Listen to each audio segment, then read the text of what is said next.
જય શ્રી કૃષ્ણ મિત્રો, મારી યુટ્યુબ ચેનલમાં તમારું દિલથી સ્વાગત છે।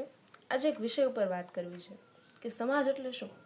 સમાજ એટલે કે જેને બધી જ ખબર છે, કોણ ક્યાં જઈ રહ્યું છે, કોણ કોની સાથે ફરી રહ્યું છે, કોની દીકરી શું કરી રહી છે, કોને મળી રહી છે, કોનો દીકરો શું કરી રહ્યો છે, ક્યાં જઈ રહ્યો છે, કોને મળી રહ્યો છે, અને કોઈના દીકરાનું કેવી રીતે સગપણ થવાનું છે, કેવી રીતે તૂટવાનું છે, આ બધી સમાજને બધી ખબર છે।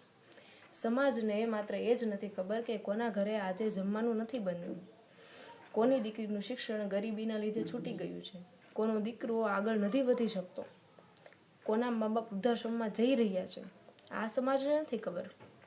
હોસ્પિટલમાં આ સમાજ નથી આવતો, તમારા દુઃખના દિવસમાં આ સમાજ નથી આવતો, જ્યારે તમારે ખરેખર જરૂર છે ત્યારે આ સમાજ નથી આવતો, બોલાવા છતાં પણ આ સમાજ નથી આવતો। તો પછી આ મહત્વના નિર્ણયો જ્યારે જીવનમાં લેવાના હોય ત્યારે સમાજને કેમ પહેલી પ્રાથમિકતા આપવામાં આવે કે સમાજ શું કહેશે।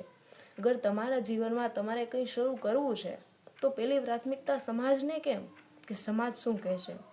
એટલા માટે આ સમાજને થોડોક દૂર રાખવાનો અને તમારા જીવનમાં જે તમારા લક્ષ્ય જે ગોલ છે એને અચીવ કરવાના, કેમ કે આ સમાજને તમારા દુઃખમાં નહીં પણ તમારા સમયમાં રસ છે કે તમારો સમય કેવો ચાલી રહ્યો છે, તમારા વખતમાં સમાજને રસ છે।